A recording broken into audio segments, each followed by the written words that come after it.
Rhys, Lulu and Naomi from the marketing team have set us some questions. I have no idea what they are. You have no idea what they are. We're just going to see what happens and go from there. Let's go for it. You ready? Let's do it. All right, I'll start. So the topic is, how has behavior changed? Marketing has never been harder or more exciting because... Just not giving them easy questions here. Well, it's everything around us right now. You know, we look at the economy, the market, and everything across the board. It makes it more challenging. And I think there's two things that we can do. We can stand still or we can move forward. And I think that ultimately is going to be the difference. And I think at Blueprint, we've always been very good at being bold, being different, taking that step forward. And I think right now we need to do it more than ever before. And I think that's what our clients will be looking for, is actually to do things different, to do them faster, to do them more efficiently, potentially do them more cost effectively. And that's a challenge for us, but I also think it's a challenge for our people that they'll enjoy, because actually the people at Blueprint love that challenge, progressing themselves, taking on new opportunities. And I think that is ultimately what we've got to do. I completely agree. I think that standing still is not going to help us. The speed of change, the pace of change is unbelievable. The technology and what you can do with it. I'm so excited by what we can do with the technology. I kind of wish I was starting out again because of what I could do now that I couldn't do years ago, because I didn't have the ability at my fingertips, or the barriers to entry was so high that you had to have an expensive Soho edit suite, or you had to have a massive conglomeration behind you. And now I just need a laptop. Give me a laptop and there's pretty much nothing we can't achieve. And that really excites me creatively about where we can go with it. You're right, because actually I think when you first think of AI or some of these other developments, you can initially be quite scared, you're quite fearful about your role. What does your agency look like? Do they need an agency anymore? Will everything be in-house? And I don't think that's the case. It's all about how we use technology, how we embrace it. And I think once you've got your head around that, and as you said, you're working on it, you're seeing demos of it being used, that's when it's actually really exciting, because that's the future. And it's all about how quickly we can adapt and get it in front of our clients. Good stuff. All right, your turn. Next question, you'll go. Right, ready for this? Let's try. How is today's market impacting marketing? It's a really good question, because it's very hard to answer. The chaos at the moment with international trade, with globalization, with the retrenchment of the US in terms of how they trade and the tariffs that come with that. And that makes it very difficult for our clients to plan. And uncertainty is bad for our clients. Like, uncertainty drives short-termism. And for marketing, it's particularly hard because marketing budgets can get cut really easily. They're very quick to cut. I think where that presents opportunities is in being more efficient and using technology better, and using digital media in a way that allows us to quickly pivot and quickly translate and become a real function of the sales organization through marketing, through driving brand awareness, through driving performance in terms of those sales and those metrics. And I think that all it means is that everything has to be a lot quicker to market, and you have to be very agile. And I think that is particularly the case with the clients that we see who are thriving, is that they are very quick. They can come up with an idea on Monday and they can roll it out on Wednesday. The challenge for us is being as quick or quicker than they are, and then making sure that we've got the right tools, that we've got the right infrastructure, that our team are flexible and agile enough to support that. And I think that's where the opportunity comes. But no doubt this is the toughest time that I've known trading and being a marketeer at the moment. Yeah, I think you're right. I think you can see the makeup of an agency change. And I think, like you said, it's kind of how we adapt. And I think, again, hopefully that's been one of Blueprint's greatest strengths, is our agility, flexibility and speed. And I think we need that now more than ever before. And that's what we need to do. Good stuff. All right. Well, here's another one. Okay. This used to work, but now not so much. I think actually it's the traditional creation, design of assets and content. I think actually even just over the last couple of weeks, if you look at how the process was, if you looked at the infrastructure and the tech that was used in that, the approvals, the sign-off, it was done in the right way, and it's worked for a number of years. The emergence of AI, you look at software, you look at some of our clients like Adobe, the software that they're bringing out now is unbelievable. That will change straight away. And I think that's the biggest movement from where we were yesterday to today is how we're creating assets. What do visuals, what does resizing look like? The speed of video and production and how that's done. Like you said, it doesn't need huge studios now. It can be done on laptops, in small rooms, podcasts and everything else. And that is probably one of the biggest changes we'll see. So I have an interest in 3D animation. And in 3D animation, there are two ways of doing things. You can set keyframes and you can do elements bit by bit, and you can do it almost frame by frame manually. Or you can use something called a procedural way of doing it. And that's where you set rules and then the computer simulates and creates the rest.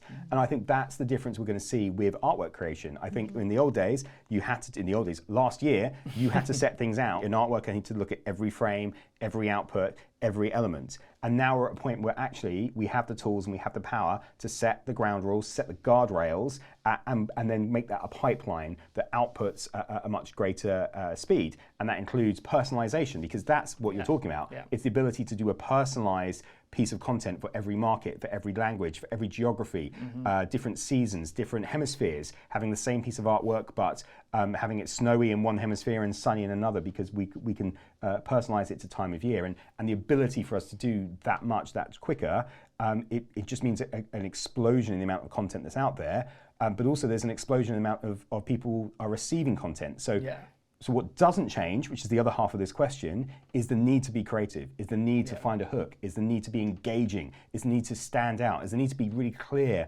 on your brand proposition and be consistent. Because in a world full of noise, it is the consistent brands that will benefit. Yeah, no, I think you've nailed it. And you're right, I think like working relationships between a client and agency is changing, because a lot of what you're talking about there in terms of creating assets, resizing, there's potential for clients to do that in-house. So there's the question of, well, what role does an agency play?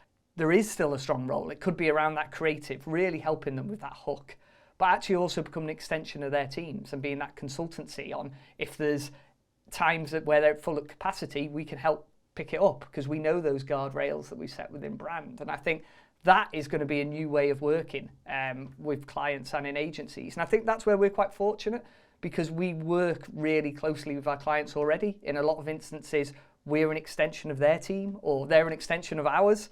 And we have people working from our clients' offices within their organizations. And I think that's going to become really important.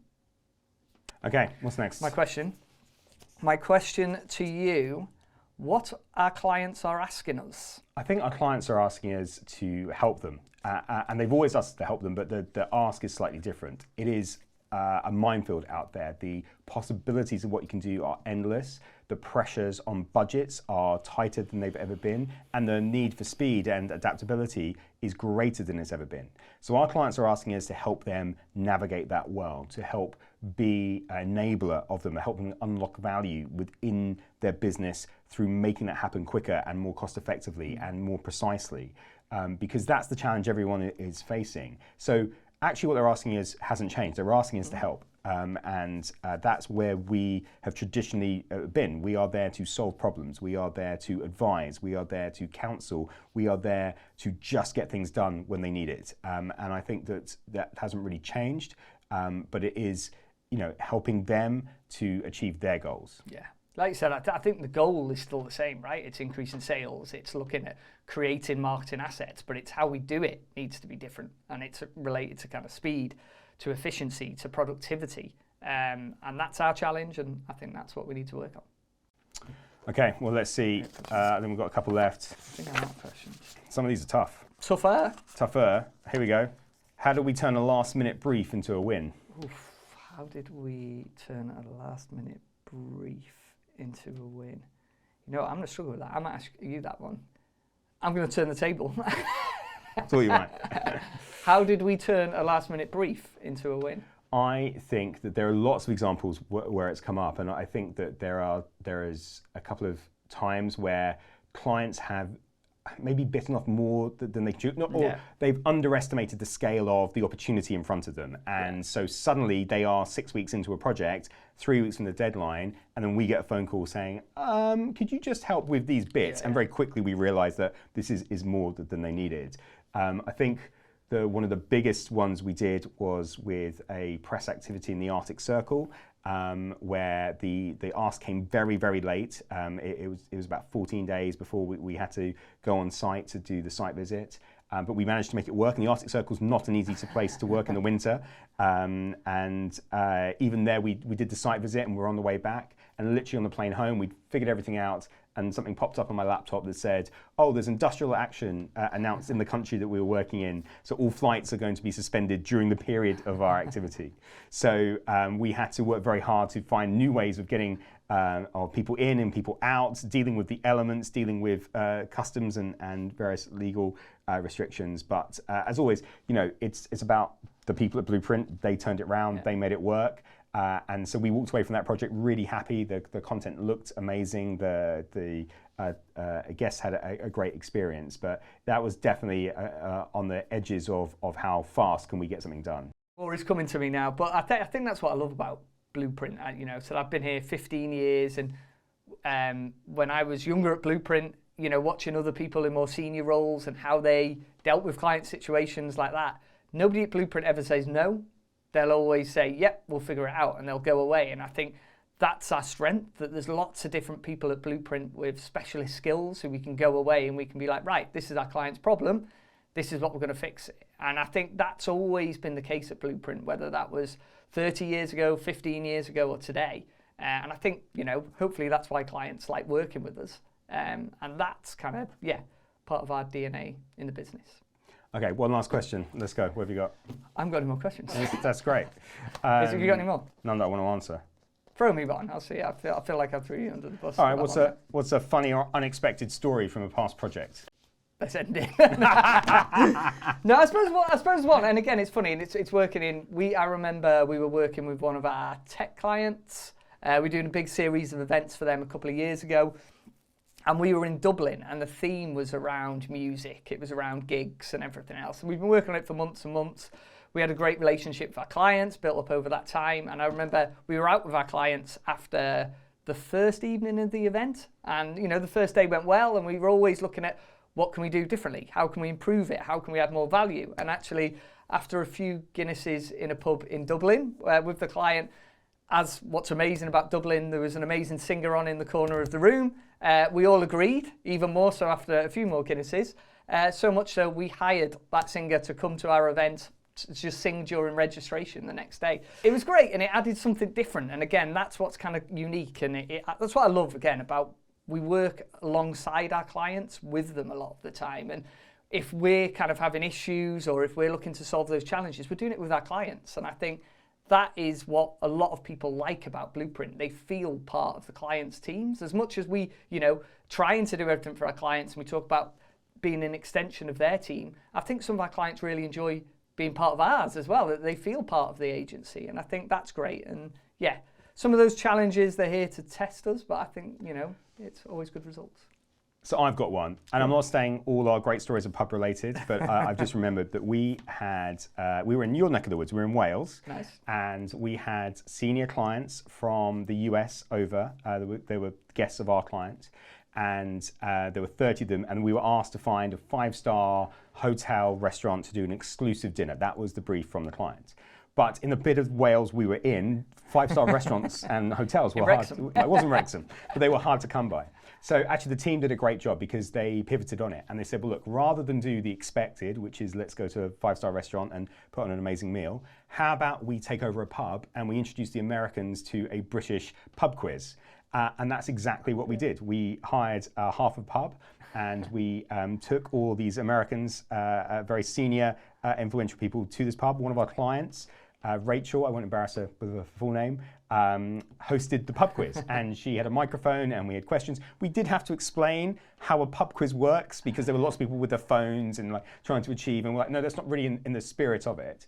But it went down as a really successful evening. It was really fun and was something different. It wasn't just like every other event that these senior people had been to. The team really embraced what we could find locally and accentuated it, didn't try and hide it or make it different. So that was a really good one. And they've moved to Wales since. I don't know about that. One of the clients did try and pay in euros for the taxi home. We won't take that. No. All right, Rhys. Well done. I think we got through that unscathed. I'm excited to see what the next set of questions we set are. Thank you, Lulu, Naomi.